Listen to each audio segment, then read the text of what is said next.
ফলমূলে ভরা নদীর ওপারে যাওয়ার জন্য চতুর বানর নাকাতা একদল হিংস্র কুমিরকে কিভাবে তার উপস্থিত বুদ্ধি দিয়ে বোকা বানালো, আর তা জানতেই এই মজাদার গল্পটি দেখতে থাকুন। এক বনে নদীর তীরে বাস করত নাকাতা নামের এক চতুর বানর। সে বেশ কিছুদিন ধরে দেখছিল যে নদীর ওপারটা ফলে ফুলে মলে একেবারে ভরে গিয়েছে, কিন্তু তীব্র স্রোতের কারণে সে নদী পার হতে পারছিল না। কারণ ওই নদীতে বাস করত একদল হিংস্র কুমির। নাকাতা নদীর পাড়ে বসে মাথা চুলকাচ্ছে আর বুদ্ধি খাটাচ্ছে। হঠাৎ নদীর জলে সে বিশাল এক কুমিরকে ভাসতে দেখল। নাকাতা মনে মনে হুম হুম ওপারে যেতেই হবে, কিন্তু কিভাবে? ওই যে নদীর প্রধান কুমির কালু ভাসছে, ওর এই বিশাল শরীর আর বোকামেটে আজ কাজে লাগাতে হবে। নাকাতা বললেন, হে কাল্লু ভাইয়া, কেমন আছো?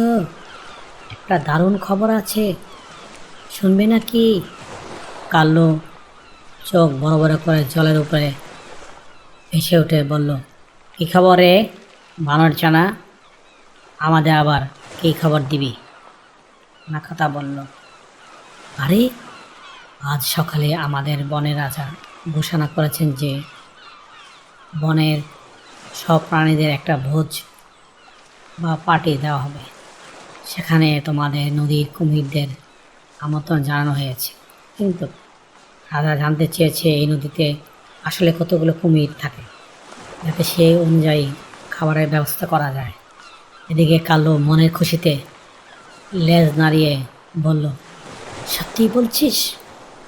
আমাদের ভোজের নিয়ন্ত্রণ, কিন্তু আমরা কয়জন তা তো আমি নিজেও জানি না।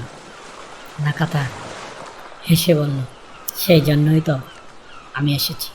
তোমরা যদি সবাই মিলে নদীর এপার থেকে ওপার পর্যন্ত পিঠের উপর পিঠ ঠেকিয়ে লাইনে দাঁড়াও, তাহলে আমি তোমাদের লেজ আর পিঠের উপর পা দিয়ে হেঁটে হেঁটে সহজে গুনে ফেলতে পারবো।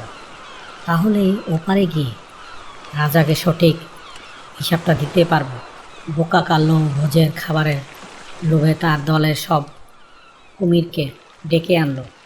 নাকাতা পরিকল্পনা অনুযায়ী কুমিরগুলো নদীর এপার থেকে শুরু করে ওপারের দ্বীপ পর্যন্ত একদম সোজা সারিবদ্ধ হয়ে ভেসে রইল। দেখতে মনে হলো যেন নদীর পার হওয়ার জন্য এক বিশাল কুমিরের সেতু তৈরি হয়েছে।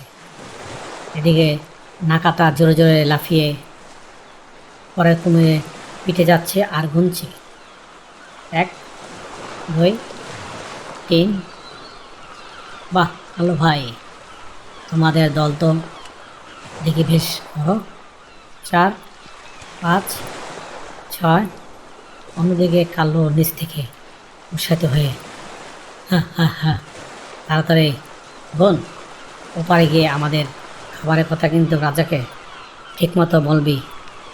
নাকাতা লাফাতে লাফাতে নদীর মাঝখানে গিয়ে, একদম চিন্তা করো না কালু ভাইয়া। 7 8 9 10, আমি তো প্রায় ওপারে পৌঁছেই গেছি। নাকাতা শেষ কুমিরের পিঠে দাঁড়িয়ে তুড়ি মেরে মনে মনে হাসে, হা হা হা। ওরে বোকা কুমিরের দল, ওখানে রাজা কোনো ভোজের আয়োজন করেনি, আর আমিও কোনো হিসাব নিতে আসিনি। কাল্লু রেগে অবাক হয়ে বলল, মানে তুই আমাদের গুণে রাজাকে বলবি না? নাকাতা ওপারের মিষ্টি দ্বীপের এক বিশাল লাফ দিয়ে নিরাপদ মাটিতে নেমে বলল, আরে বোকা, আমি তো কেবল নদীর ওপারে আসার জন্য তোদেরকে বোকা বানিয়ে এই সেতুটা তৈরি করলাম। তোদের পিঠের উপর দিয়ে হেঁটে আমি একদম বিনা কষ্টে ওপারে চলে এলাম। তারা সত্যি এক একটা আস্ত বোকা, হা হা হা হা হা। সব কবি রেগে গিয়ে জলের মধ্যে লেজ আসাতে লাগলো। কালো কুমির কামড় দেওয়ার জন্য মুখ বাড়ালো, কিন্তু নাকাতা তখন অনেক উঁচুতে একটি মিষ্টি ফলের গাছে চড়ে বসেছে। চতুর নাকাতা তার উপস্থিত বুদ্ধির জোরে হিংস্র কুমিরদের কামড় থেকে তো বাঁচলই, উল্টা তাদের পিঠকে সেতু বানিয়ে নিজের গন্তব্যে পৌঁছে গেল। আর বোকা কুমিরাও নিজেদের লোভ আর বোকামের জন্য শুধু আফসোস করতে লাগলো। এই গল্পের এই শিক্ষা যে শারীরিক শক্তিতে যতই বলীয়ান হওয়া যাক না কেন, বুদ্ধির অভাব থাকলে যে কেউ এসে চোখের সামনে বোকা বানিয়ে চলে যেতে পারে। তাই শক্তির চেয়ে বুদ্ধির জোর সবসময় অনেক বেশি। হ্যালো বন্ধুরা, আজকের এই গল্পটি কেমন লাগলো কমেন্টের মাধ্যমে নিচে জানিও। আবারও দেখা হবে অন্য কোনো গল্পে। তার জন্য আমাদের চ্যানেলটি সাবস্ক্রাইব করো। ধন্যবাদ। Thank you for watching. Please subscribe.